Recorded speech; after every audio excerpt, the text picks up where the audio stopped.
So, carrying on from our looking at textile materials, at some stage you will be thinking of turning your textile into a nice color.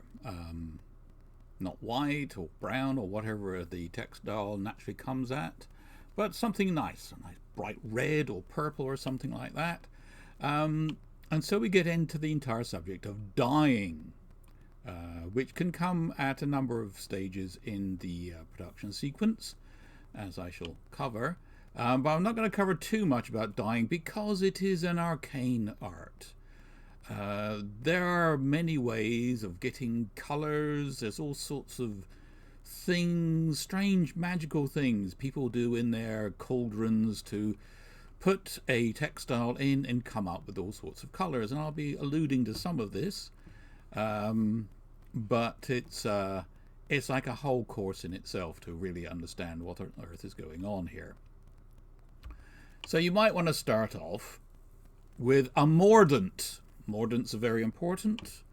A mordant is something that enables the fiber to take up dye and also retain the dye after it's washed and dried. Of course, retaining the dye is also very important. You don't want to like make it all nice and purple or something and then you wash it and it turns white again. So there are a number of mordants. There's alum, very famous, well-known and popular mordant, potassium aluminium sulfate. There's fuller's earth, which is a type of clay, arsenic and orpiment, gum arabic, and also metals. Metals can be applied by grinding it very finely or by using a vessel, a big pot of that material, a tinned pot, probably not a solid tin pot, but probably a copper pot which had been tinned, lined with tin, or a copper pot or an iron pot. And so this will also affect the colors. A dye of a particular type done in a copper pot may come out with a complete different color than one in an iron pot. And so all of this introduces so many variables, it actually becomes a lot to deal with. However, we can look at methods of dyeing. So, as I said, this happens in many places in the sequence. As raw stock, dyed in the wool is a term in English vernacular vocabulary. Dyed in the wool basically means it's dyed as raw stock. It comes right off the sheep, right into the vat, and that's the best kind of dyeing you can do. You're actually dyeing the very raw materials. It can also dye it as a sliver, and a sliver is what you have after you've carded it, after you've combed it, so it's nice and straight and useful. So that is dyeing as a sliver. Then there's also yarn dyed, and so you spin it into a yarn. We covered spinning in the last class, last video. So that's yarn dyed. You can create the cloth and dye that. This is called piece dyed. And also there is garment dyed. And things like piece dyeing, garment dyeing is something you will see on your clothing now. Has this been dyed as a piece? Has it dyed as a garment? Garment dyed is more likely to come off of your skin and isn't as good as piece dyeing. Basically, the earlier you've done it, the better the dye is. So, techniques also include decorative dyeing techniques like tie dyeing. In this you have your textile and you tie, say, a piece of string around it, and then you dye it, and this comes up with this color. And then you might tie it up some more, you see, and then dye it another color. And so where it's tightly wrapped in string, it's not dyed, and so you can end up with, see, the white bits here are the completely undyed bits like this, and the other color is from the second dyeing, the first dyeing, and the rest of the garment is the second dyeing. And you can also do very clever things with that. This one isn't tremendously clever. This is a dress, a sort of relatively recent dress from Syria, from the Syrian region, Greater Syria, shall we say. where it's got individual ties in it. So the garment was dyed red. It had these decorations applied by tying up little balls into it, and then it was dyed dark to create this garment. There's also block printing, in which you have a block, typically wood, which you load with dye and then slap it on a piece of textile. This is Wolf again, so it's a very common industry in Iran. And this is, I think, from Syria, where again you can see this repeated pattern has been applied by a block. Yeah, so there are a couple of dyes which are very, very important, and you should be aware of them. Tyrian purple, purple from Tyre, or from a lot of places actually, is probably the most famous dye from antiquity, and it's from a shellfish that looks rather like this, called murex. There's a little sac or gland inside it which you can take it out, and when it oxidizes it turns purple. So this is quite a common creature on the south coast of the Mediterranean, from Morocco all along the coast of North Africa to the Near East, to Phoenicia. Phoenicia is actually not like a nation state. Nobody that was a Phoenician called themselves a Phoenician, and that's possibly they're talking to a Greek, because it's a Greek term which is applied to Phoenicians, but also to the color purple, also the color red, also dates for some reason, because they all come from this part of the world, and it's all like things from Phoenicia, from that part of the world, and they're all called the same thing. This happens. And so if you remember, like one of the first lectures, I was telling you about how these denizens of the Western Syrian, Greater Syria, mostly now Lebanon, Israel and Western Syria, the Phoenicians traveled across the Mediterranean, but predominantly along the south coast of the Mediterranean, which is basically where this stuff is found. And so they were basically controlling the market. And wherever they went, they made these massive piles of shells. You had to get through an awful lot of this to make this very valuable, very desirable purple. There's also a very red from these charming little creatures. Kermes vermilio is their name. They grow on trees, Quercus coccifera. This is their distribution, maybe somewhat influenced by where people have planted them. But you can see it's a Mediterranean thing.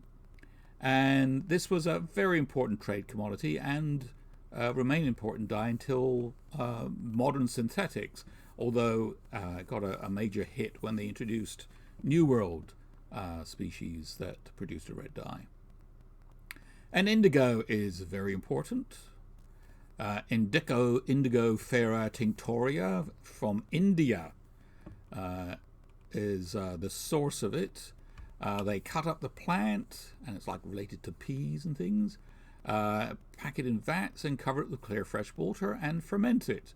And it creates this very intense dark blue dye.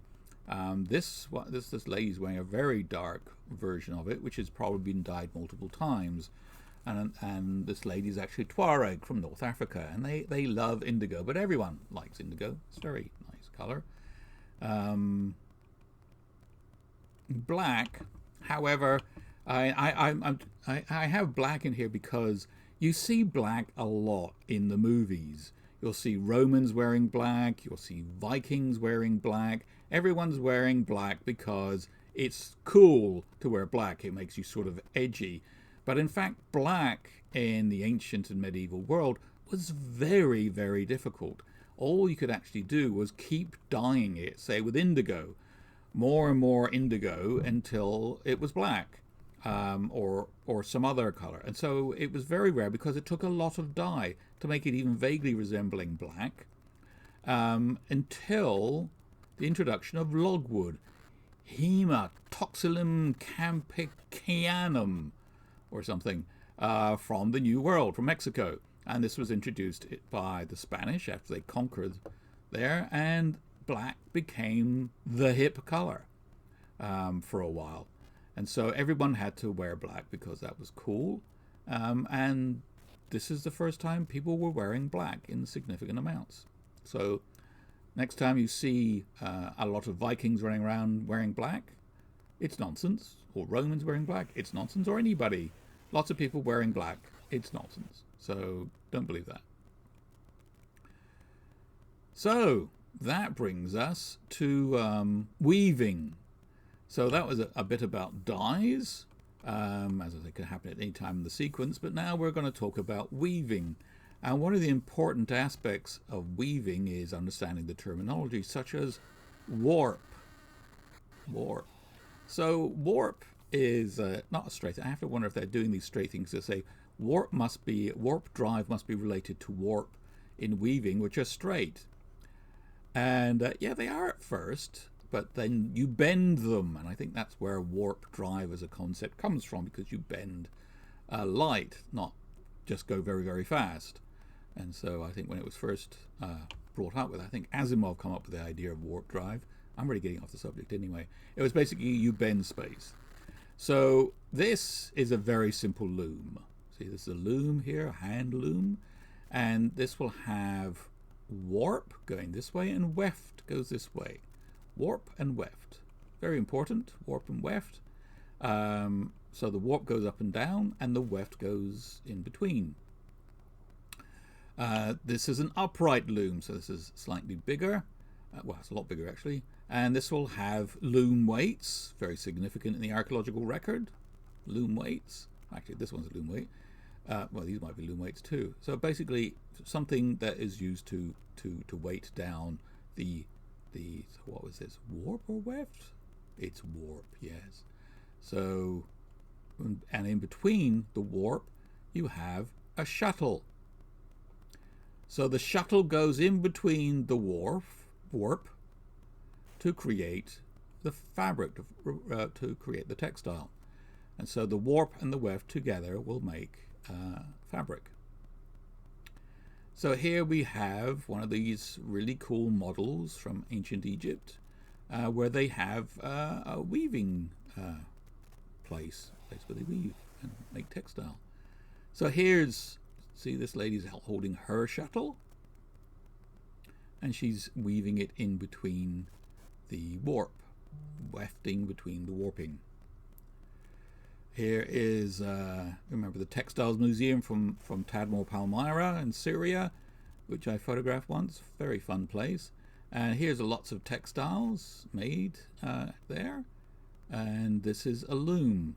And you can see that is the warp going that way. And this lady is creating a weft. This is where the warp is actually tied to. So you can imagine that this could actually be a tent. Tadmor is basically a Bedouin town with lots of Bedouin traditions. So this is a cross-section through a loom from the Wolf book, which is quite useful. Actually gives you the Persian terms for all the things. So there goes the warp, you see, this is the warp, right? So the warp is going that way, and this is also the warp. So you'll have a warp going that way, and you'll have another warp going this way, tied to a heddle. This is the heddle. So this is a rod going that way, in which alternate, shall we say in this case, warp threads are tied to it. So when you lift it up, you create a shed. So within the shed, you can put your shuttle. So it's very, you lift this up, and let's say it's alternate warp threads, and you put the shuttle through it. Another thing you have is a shed rod, which is actually this one here. And so when you release the heddle, you create another shed here. And so you can weave the other way. So you can weave that way, come back and weave it that way. Lift up the heddle rod, weave that way. And like that. So you're making lots of textile. Here we have another Bedouin encampment. So there's their heddle, you see. And so alternate warp threads are tied to that. And they lift it up. Here is the shed rod. And so somewhere or other here they have a shuttle, or they have a ball of thread which they weave in between, lift up the heddle, weave a row, release the heddle, and weave another row. And then they will beat it down and gradually make fabric. So this is called tabby. The simplest weave is called tabby. Not after the cat. In fact, the cat is named after Tabby, which is actually named after, I believe, originally a suburb of Baghdad. So it's actually originally an Arabic term. But also called plain weave because it's very simple, plain. And you have the warp goes up and down, and the weft goes in and out in a very simple and plain weave. And you often have designs like this to record what's going on. And there's one weft thread called the pick passes over, and then under the warp threads, the ends, in the next row, the throw, the pick goes under and over. So don't remember any of that. I'm just showing you how complicated this can get if you get into it. So this could create a pattern like that. But you can also have other patterns. These are patterns known as twills. See, these ones are all twills. Okay? And you can weave this so that you will see more of the warp or the weft than the other one. These basket weaves are like plain weaves, only slightly more complicated. So twill is another very important type of textile. In fact, you may be wearing some right now. This is more likely in a classroom than possibly at home. You're probably all sitting at home in sweatpants or something. But if you're wearing a pair of jeans, you are wearing denim, which is a bit of popular culture because this is mostly a European story. This is actually twill. So if you happen to have a pair of jeans within reach, have a look at it and you'll notice that the texture doesn't go up and down, it goes at an angle like this. And this is because this is twill with that particular way of weaving. In fact, it's a warp-faced twill, which is why it's mostly blue. Often called serge as well. Serge is another name for twill. So in the 16th century at the town of Nîmes in France, they started making a lot of serge. And so the serge of Nîmes, or the serge de Nîmes, I'll say that again, de Nîmes, became very well known. And that's the origin of the term. The best known serge de Nîmes was warp dyed, had the warp dyed with indigo, and the weft was left undyed. Of course, it's a warp faced, so you will see mostly blue. And you have blue jeans from Genoa. Jeans, see the French word from Genoa. So this became very popular in Genoa and traded around Europe. And so jeans were not for wealthy people. It's like a poor person's garment, jeans, in these early times. But later on, it became the clothing of hip people. Here's some hip people wearing jeans. And of course, an important aspect of jeans is that if you roll it up, you will see the weft, which is undyed. So that's why jeans are white on the inside and blue on the outside, because this is the warp you're seeing, and this is the weft you're seeing. And just to remind you, this is mostly a course based on the Middle East. Here is some twill. This is made of silk. It's very, very nice. So looms became increasingly complicated with more and more heddles. Lots of heddles here. In fact, you can have so many heddles it takes up the whole loom. And so with multi-heddle looms like this, you can create all sorts of crazy patterns. Like satin weaves and damasks, named after Damascus, of course. You know where that is, right? And so here's a damask, actually made in Turkey.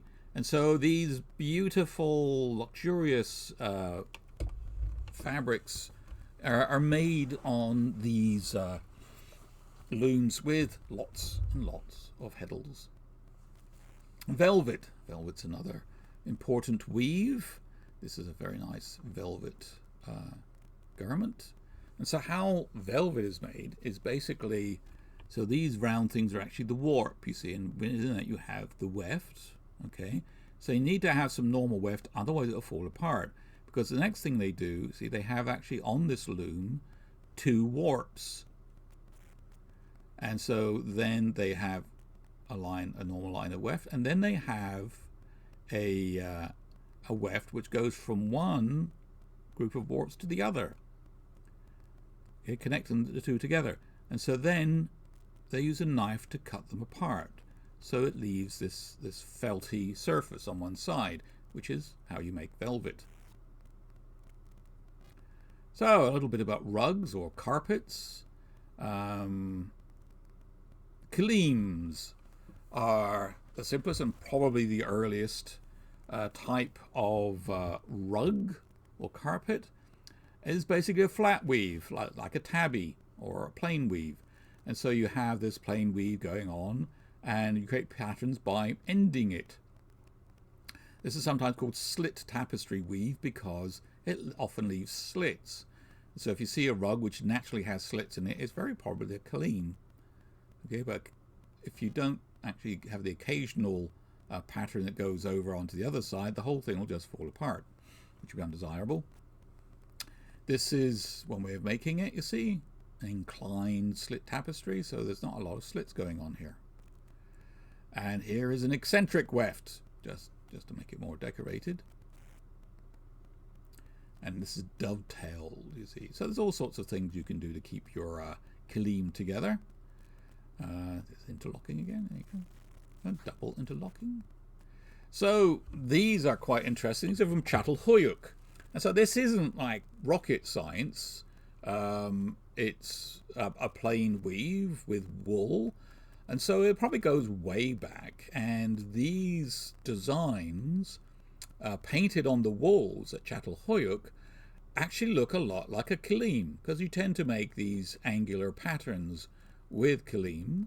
And so these have been hypothesized as being basically like a Kermes which you hang on the wall, only they just painted it on the wall instead. Here is another one. So again, these blocky patterns will be very suitable to a Kermes. This is possibly the earliest actually extant Kermes. This is from Pazyryk in Siberia, which I talked about before with regards to tattooing. Remember the people from Pazyryk with the tattoos. And they also had some very nice rugs there, preserved in the frozen ground. And this is a tapestry, a flat weave. And here's another part of it. It's all been sewn together. This is a much later, this is 16th, 17th century Selvedge, Iran, Kermes, or Kermes as it's called here. So you can make some very nice things. This is made of silver and with silver gilt strip and very posh stuff. And so you can make some very nice stuff, but typically Kermes are quite simple rugs. It's meant to be simple, it looks simple, and this is what a Kermes normally would look like when you buy one in a rug shop. So you can see how this looks quite a bit like those wall paintings in Çatalhöyük. So that brings us to knotted carpets, and there seems to be 2 main types of knot. There's the Persian knot and the Turkish knot. I couldn't say which one is superior, but typically it's thought that Persian rugs are superior to the other, but that's mostly due to knot count. Often it's said that Turkish rugs are rectilinear and geometric, and Persian rugs are curvilinear and floral, but this is actually exactly the same design, the Shah Abbas palmet, and it's actually down to knot count. Knot count is how you define the quality of a rug, a knotted rug. And you can see this has 42 knots per square inch, which is a certain amount. And this one has 168 knots per square inch, which is a lot more. And so this is a much more work and tends to have a nicer looking carpet and a better lasting carpet because there's more actual knots under your foot, shall we say, under a square foot, or even a foot-shaped foot.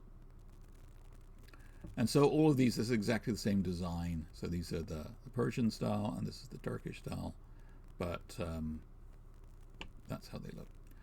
So we also have possibly earlier evidence of knotted rugs. These are paving slabs, which are from these palaces, Neo-Assyrian palaces in Iraq, at Nineveh, which were on the floor, where you might expect to see a rug, but clearly they thought, no, there's too many people walking through here. Let's just carve a rug into the floor. So that's really what this looks like. It even looks like it has tassels or something. So these rather do look like, it's not all the floor, there's just like discrete areas, rather like a rug, on the floor that are shaped rather ruggish like. So this is the oldest actually surviving knotted pile carpet, and again is from Pazyryk. And this is, if you look at it closely, clearly related to the Scythian-like Pazyryk peoples. There's lots of people on horses, of course, what the Pazyryks like, and deer, very northern deer. They sort of look like reindeer. So this isn't really appearing to be a Persian import. It's more like the sort of thing they could make there. So it shows you that knotted rugs were made in quite a widespread area once they worked out how to do it. Another aspect of the knotted rugs is the warp. So if you ever have a rug that stretches in all sorts of strange ways, it's because it has a cotton warp. They did this sometimes, a bit cheaper, but quite common that you would have a cotton warp and so it stretches, whereas if you have a wool warp, it won't. So this chap's going to make a small rug, so it gives you an idea of the process. So he starts by making what you might call a kaleem, a flat weave. So he just weaves to start off the rug rather. And then they go through knotting it and cutting off the stray bits, because you can't actually knot the teeny weeny bits. You have a long piece of ball of yarn over your head up here. He gets a bit, ties the end to it, then cuts it off and works along until he's created his pattern. And with a comb, he battens down the knots and periodically pass a weft through to make sure the whole thing stays together, of course, otherwise it won't. And then when he's finished, and this is a teeny tiny rug just to show how it works, he will then weave another kaleem, a flat weave, at the end to finish the rug. Okay, and also will tie up the side, the selvage, as he goes, rather like this, you see. So, and then you have your rugs, and there's all sorts of rugs, and I could go on for great length about the types of rugs, but this is quite an interesting and important type of rug. It has a direction, and this is because it's a prayer rug. And so these came in with Islam, that you pray on a rug in the direction of Mecca, and so they designed rugs to give you that directionality, and you put it down towards Mecca and pray on it. So that's a prayer rug. So that's it for textiles. Thank you.